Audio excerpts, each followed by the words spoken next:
Norėčiau Jūs supažindinti su populiaria vaizdo medžiagos redagavimo programa Windows filmų montažinė. Beje, ši programa yra nemokama. Susipažinkime su pagrindiniais Windows filmų montažinės įrankiais. Norėdami atverti programą, apatinėje pasirinkčių juostoje spauskime mygtuką Pradėti. Tuomet visos programos ir iš programų sąrašo išsirinkime Windows filmų montažinė. Windows filmų montažinė yra suskirstyta į 5 pagrindinės sritis – meniu juostą, užduočių sritį, laiko planavimo juostą arba siužetinę liniją, peržiūros ekraną ir turinio sritį. Vakar dalyvavau draugo sūnaus krikštynuose. Dalį filmuotos medžiagos jau perkeliau į kompiuterį, o kita dalis vis dar vaizdo kameroje. Pamėginkime būtent ją perkelti. Prie kompiuterio prijunkime kamerą ir ją paleiskime peržiūros režimu. Tiesa, jei šią kamerą prie kompiuterio jungiame pirmą kartą, reikės šiek tiek palaukti, kol automatiškai bus instaliuota kameros tvarkyklė. Dabar Windows filmų montažinėje paspauskime Importuoti iš skaitmeninės vaizdo kameros. Šiame lange galima nurodyti importuojamos medžiagos pavadinimą, kad vėliau lengvai ją rastume. Taip pat galime nurodyti aplanką, kuriame norime išsaugoti medžiagą.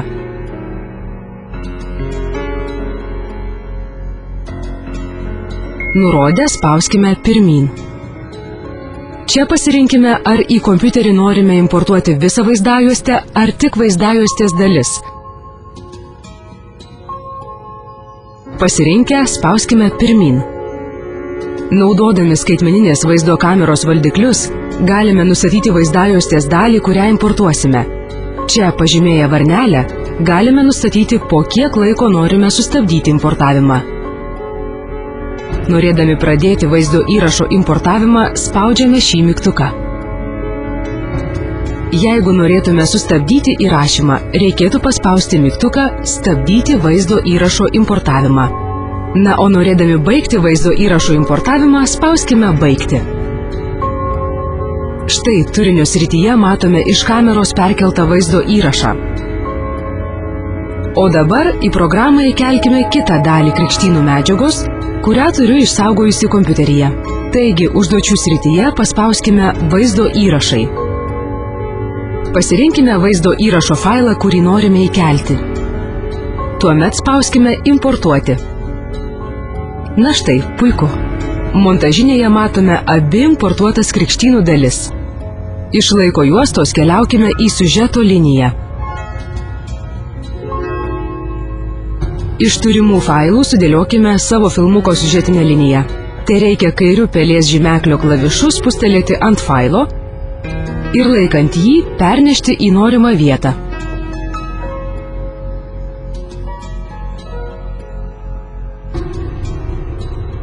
Jei esame patenkinti siužetinę liniją, klaviatūroje paspauskime mygtuką Ctrl ir laikydami jį kairiu pelės klavišu pažymėkime visas būsimo filmuko dalis. Tada monitoriuje paspauskime mygtuką Leisti. Pamatysime, kaip sukurtos siužetinės linijos dalys dera viena su kita. Žiūrėdami galime suplanuoti, kaip montuosime visą medžiagą. Taigi, nieko nelaukę, sumontuokime filmuką. Jeigu norime pašalinti nereikalingą vaizdo medžiagą, galime ją lengvai iškirpti. Paspauskime mygtuką Siužetinė linija, tuomet pasirinkime Laiko planavimo juostą. Dabar vaizdo juostoje matome visus klipus suskirstytus pagal laiką. Pažymėkime norimą klipą ir paslinkime žymeklį į norimą vietą. Pavyzdžiui, nuo kurios norime, kad prasidėtų mūsų kuriamas klipas. Paspauskime Klipas, Koreguoti pradžią. Grįžkime prie ekrano ir paslinkime žymeklį į kitos vietos, nuo kurios norėtume, kad klipas baigtųsi. Dabar paspauskime Klipas, pabaigos koregavimas. Štai, ką tik sumontavome mūsų pirmą filmuką. Lygiai taip pat galime karpyti ir kitus filmukus. Yra ir kitas būdas nukirpti nereikalingą klipo dalį. Paspauskime ir laikydami žymeklį tempkime klipą iki norimos vietos. Taip nukirpsime nereikalingą klipo dalį. Ta patį veiksmą galima atlikti ne tik su klipo pradžia, bet ir su pabaiga. Kad krikštynų filmukas būtų dar įdomesnis, įkelkime muzikinį foną. Užduočių srityje paspauskime garso įrašai ar muziką. Pasirinkime garso failą, kurį norėtume girdėti filmuke. Tada paspauskime importuoti.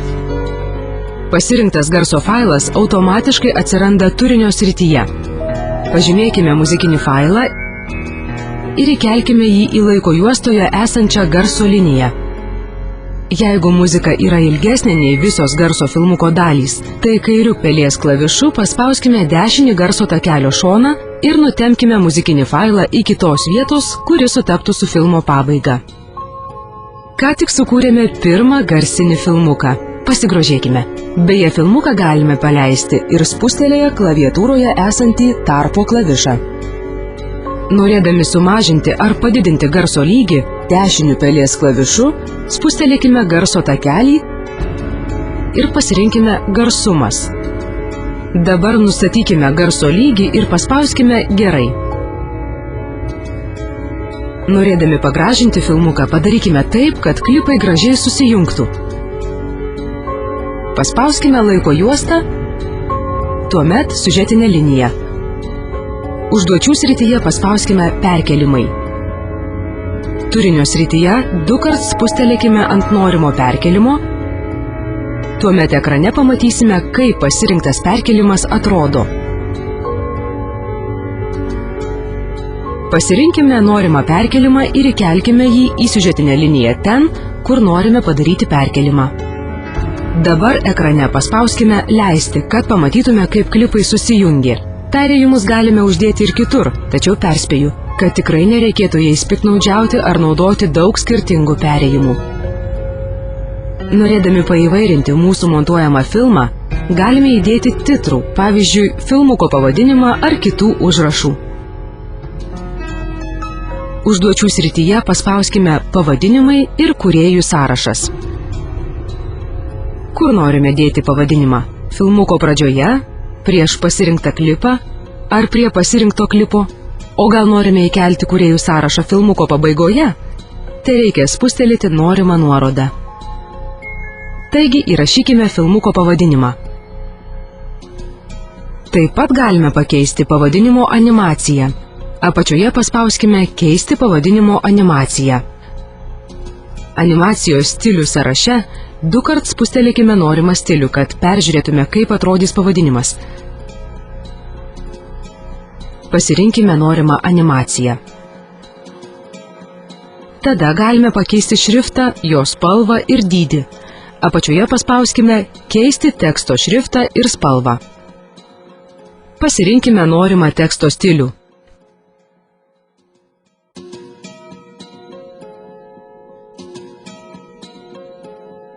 Jeigu jau baigėme kurti pavadinimą, paspauskime pridėti pavadinimą.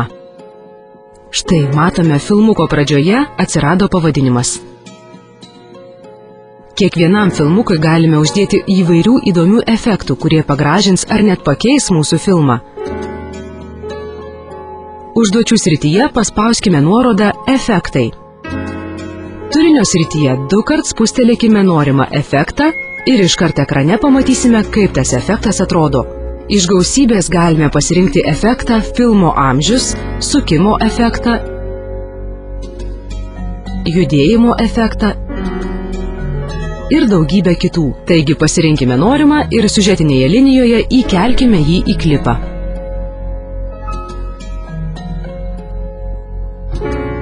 Ekrane peržiūrėkime, kaip atrodo mūsų efektai.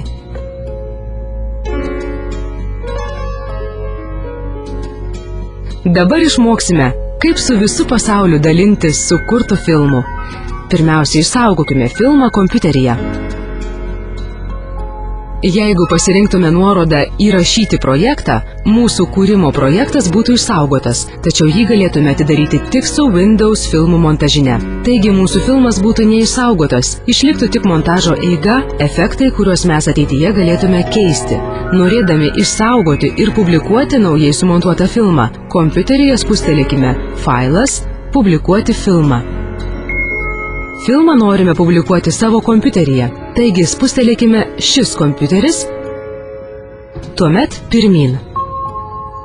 Laukelyje failo vardas įrašykime filmo pavadinimą. Tuomet spauskime pirmyn.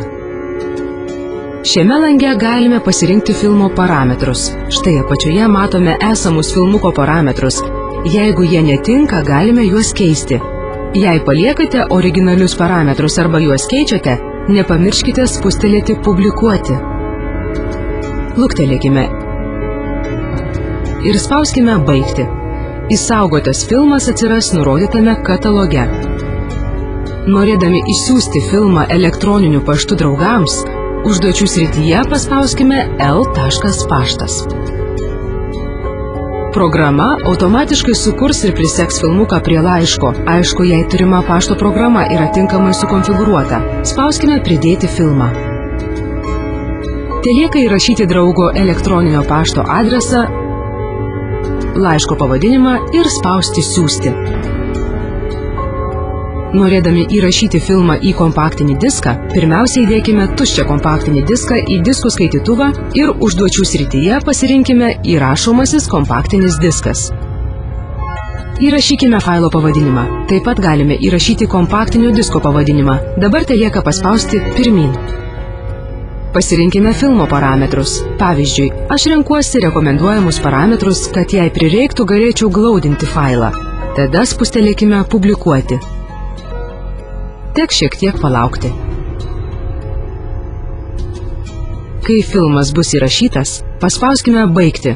Jeigu norime filmą įrašyti į dar vieną kompaktinį diską, pažymėkime varnelę, įrašykite šį filmą į kitą įrašomą diską ir spauskime pirmyn. Jeigu norime su visu pasauliu pasidalinti filmu, siūlau jį publikuoti internete. Pavyzdžiui, svetainėje www.youtube.com. Taip pat galime publikuoti svetainėje www.vimeo.com. Kaip matote, Windows filmų montažinėje galime profesionaliai ir pakankamai lengvai montuoti filmus. Taigi kurkime ir dalinkimės.